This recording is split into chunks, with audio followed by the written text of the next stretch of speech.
Assalamualaikum warahmatullahi wabarakatuh. Sahabat-sahabat sekalian, kita bertemu lagi di podcast Maritime Corner atau Pojok Maritim.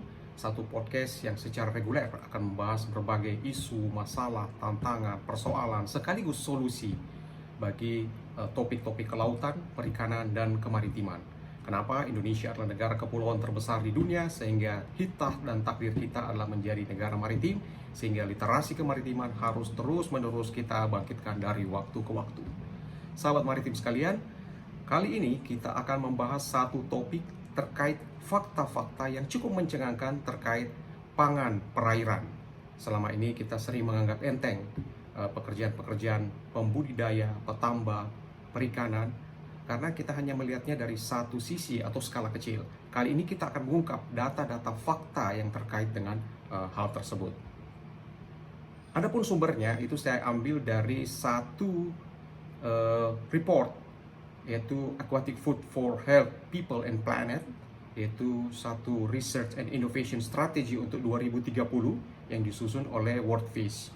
World Fish ini adalah satu lembaga riset yang berdiri tahun 1975 yang secara intensif sudah membahas berbagai isu kelautan dan perikanan. Yang pertama, terdapat 800 juta orang di dunia ini yang tergantung secara langsung pada perikanan skala kecil dan budidaya untuk mata pencahariannya.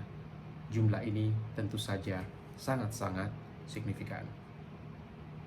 Nomor yang kedua, diperkirakan volume produksi bahan makanan dari perairan pada tahun 2030 nanti itu sebanyak 204 juta ton. Ini tentu saja satu jumlah yang sangat mencengangkan, yang sangat besar untuk mendukung peri kehidupan manusia. Fakta yang ketiga, sebanyak 17% protein hewani yang dikonsumsi di dunia itu bersumber dari pangan yang bersumber dari perairan, baik perikanan tangkap maupun budidaya. Fakta yang keempat, sebanyak 3,3 miliar orang yang mendapatkan 20% dari protein hewani dari makanan atau bahan pangan perairan. Fakta nomor 5, pada tahun 2018 sebanyak 60 juta orang di dunia ini yang menjadikan perikanan dan budidaya sebagai sektor ekonomi primer atau utamanya. Mereka bergantung sepenuhnya dengan aktivitas ini. Fakta yang keenam, nilai ekonomi kelautan termasuk perikanan, transportasi laut maksudnya, dan pariwisata laut itu diperkirakan saat ini adalah 24 triliun US dollar. Fakta ketujuh, terdapat 2 miliar jumlah orang yang menderita malnutrisi yang sebenarnya bisa mendapatkan manfaat dari opsi mengkonsumsi pangan perairan yang sangat kaya akan nutrien. Jadi ada solusi yang bisa didorong dari mengintensifkan makanan atau bahan pangan dari perairan.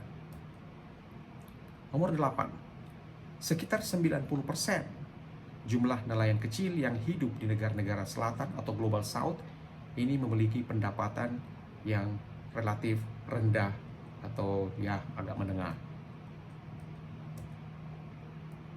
Nomor 9, nilai ekspor perikanan global tahun 2018 adalah 164 miliar US dollar. Sehingga pangan perairan ini menjadi salah satu komoditas utama perdagangan dunia. Nomor 10, total ikan tangkapan dari perikanan skala kecil adalah sebanyak 50%. Jadi berhati-hati ketika berbicara nelayan kecil, karena hasil tangkapan kontribusinya ternyata 50% dari total global dunia yang ada. Sehingga kebijakan, berbagai strategi dan program ini sudah sepatutnya memperkirakan dan juga berpihak kepada mereka. Nomor 11, nilai dari produksi pangan perairan tahun 2018 dari budidaya saja ini adalah sebesar 264 miliar dolar. Nomor 12, satu dari dua pekerja sektor ekonomi primer dan sekunder perikanan dan budidaya ini ternyata adalah perempuan. Jadi ini perlu mendapatkan atensi khusus karena selama ini kita kadang-kadang mengabaikan peran perempuan di bidang ini. Memang di dunia kenelayanan kadang-kadang kita selalu berpikir laki-laki saja, mereka memang mendominasi, memang jumlah nelayan perempuan tidak sebanyak nelayan laki-laki, sehingga kadang-kadang kebijakan kita tidak berpihak ke sana. Ini perlu menjadi catatan kita. Apalagi ketika masuk ke processing, pengolahan atau berbagai sektor pasca sekunder dari dunia ini ternyata adalah perempuan yang mendominasi. Nomor 13, sebanyak 22,5 miliar dolar nilai kerugian setiap tahun dari ikan yang dibuang.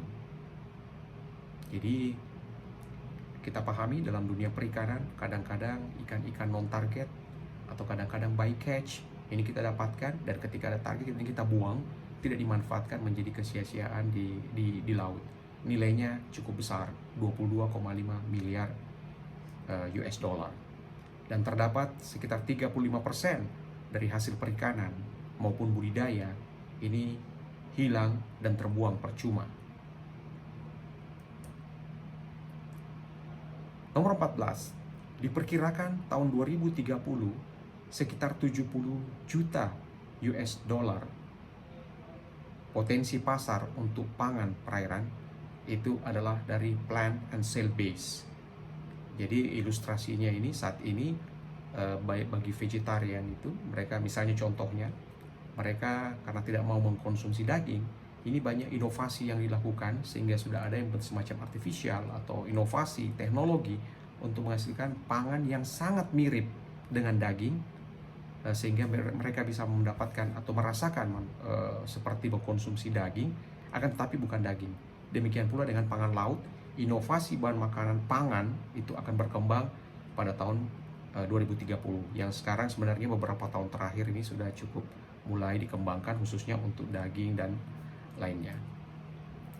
Nomor 15, diperkirakan pada tahun 2050 terdapat sekitar 40% penurunan tangkapan ikan tropis global, kecuali berbagai aksi ketat menangani emisi karbon dioksida atau CO2 ini dilakukan.